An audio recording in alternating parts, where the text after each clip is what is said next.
Back to my channel Shimla mum's kitchen. আজ আমি আপনাদেরকে সুজির কেক বানিয়ে দেখাবো। এটা একটা রিকোয়েস্টেড ভিডিও। এই সুজির কেক আমি ওভেন প্রেসার কুকার ছাড়াই চুলায় করে দেখাবো।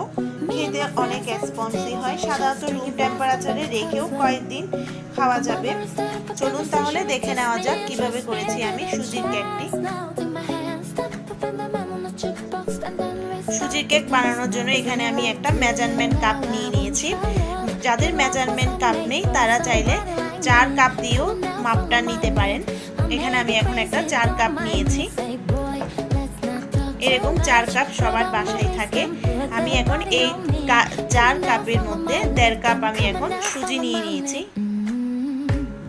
4 কাপের 1.5 কাপ আমি এখন সুজি বাটির মধ্যে নিয়ে নিয়েছি।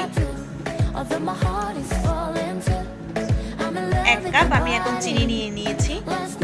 4 কাপের 1 কাপ। এখন আমি মিক্সার জারের মধ্যে সুজি আর চিনি ব্লেন্ড করে নিব।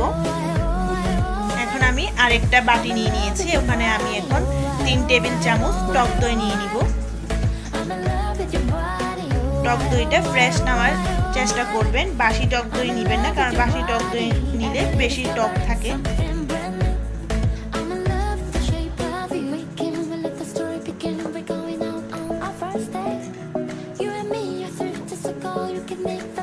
তিন টেবিল চামচ আমি এখন নিয়ে নিচ্ছি ভ্যানিলা কাস্টার্ড পাউডার।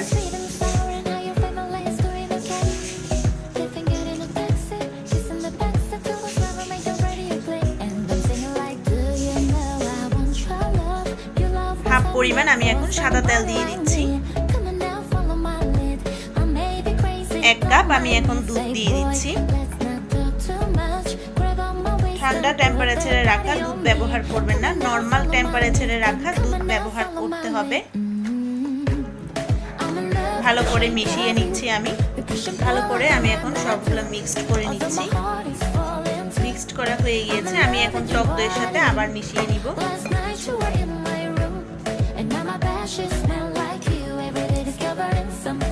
আবারও ভালো করে মিশিয়ে নিচ্ছি।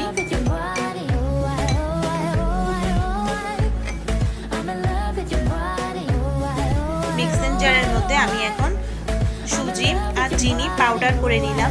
যেমনটা ময়দার পাউডার থাকে সেরকম আমি ময়দার পাউডারের মতো করে নিলাম। এখানে কিন্তু আমি ময়দা আর আটা কোনোটাই কিছু ব্যবহার করিনি।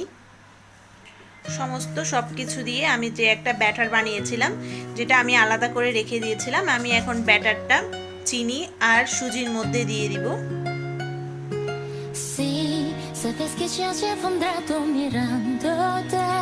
একটু মিক্সড করে নিচ্ছি সবগুলো।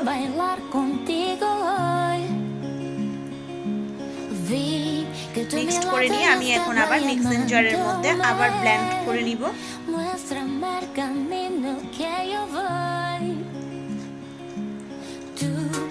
মিক্সিং জারের মধ্যে আমি এখন আরেকবার ব্যাটার করে এনেছি। বেশি পাতলাও করিনি, একদম মিডিয়ামে রেখেছি।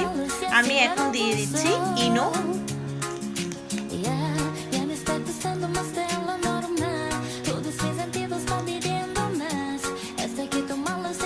সমস্ত কিছু আমি এখন ভালো করে মিশিয়ে নিচ্ছি।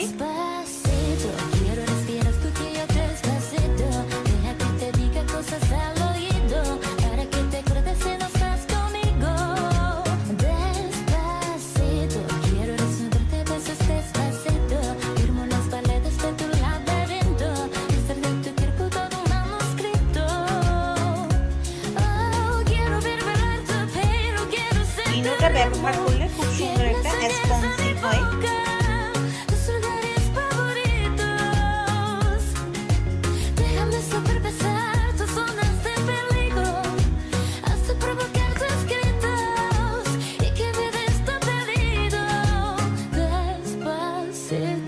ব্যাটারটা আমি কিছুক্ষণের জন্য সেট করে নিব।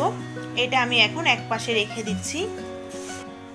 এখানে আমি একটা কেক মোল্ডস নিয়েছি।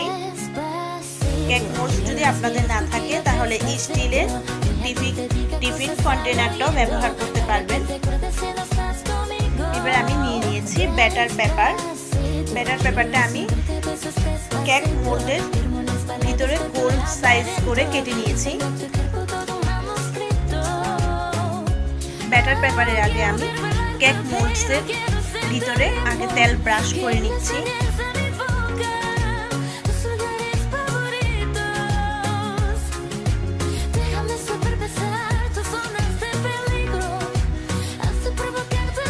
এবার আমি ব্যাটার পেপারটা বসিয়ে দিচ্ছি।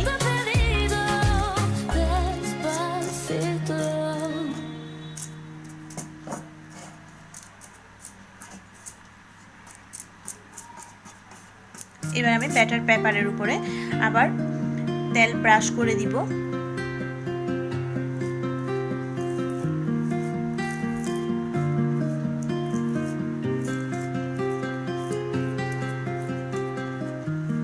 Shout it loud, but I can't hear a word you say. I'm talking loud, not saying much. I'm criticized, but minute কয়েকের জন্য আমি এখন ব্যাটারটা রেখে দিয়েছিলাম, কারণ হেয়ার বাবলসটা যেন চলে যায়। আমি এখন কেক মোল্ডসের মধ্যে এটা এখন ঢেলে নিব।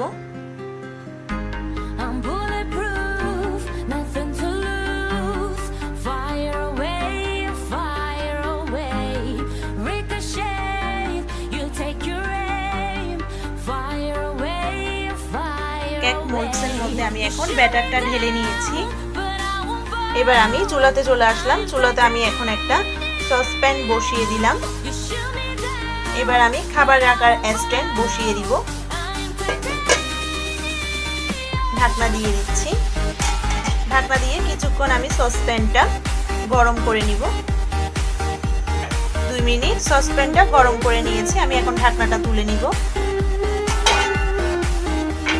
এবার কেক মোল্ডটা আমি খাবার স্ট্যান্ডের উপর বসিয়ে দিচ্ছি। আবারও ঢাকনাটা দিয়ে দিচ্ছি। চুলার আঁচটা আমি মিডিয়ামে রেখে কেকটা তৈরি করে নিব।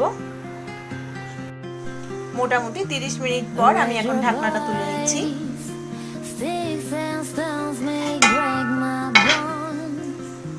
এখন আমি কেকটা চেক করে দেখব হয়েছে কিনা। একটা সরু কাঠি দিয়ে চেক করে দেখছি। কাঠিটা খুব পরিষ্কার বের হয়ে এসেছে, তার মানে কেকটা হয়ে গিয়েছে, কারণ কেকের মধ্যে কোনো ব্যাটার লেগে নেই। আমি আরো একবার দেখাচ্ছি। আবার তুলে নিচ্ছি। খুব পরিষ্কার ভাবে বের হয়ে এসেছে। চুলার ফ্লেমটা আমি এখন অফ করে নিয়ে কেক মোল্ড থেকে আমি এখন কেকটা তুলে নিব। চুলা থেকে উঠিয়ে নিয়ে কেকটা আমি 2 মিনিট ঠান্ডার মধ্যে রেখেছি। এখন আমি কেকটা একটা ছুরির সাইডে চারিদিকে আমি এখন কেটে কেটে নিচ্ছি,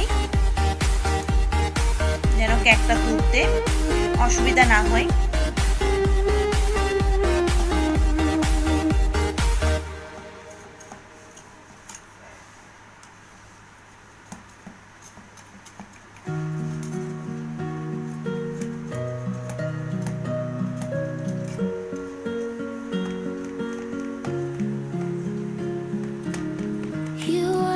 shadow to my light. Did you feel us? Another star, you fade away. Afraid our aim is out of sight. Ready হয়ে গিয়েছে সুজির কেক। এটা আমি সম্পূর্ণ ডিম ছাড়া, বেকিং পাউডার, বেকিং সোডা ছাড়া সম্পূর্ণ তৈরি করেছি সুজির কেকটি।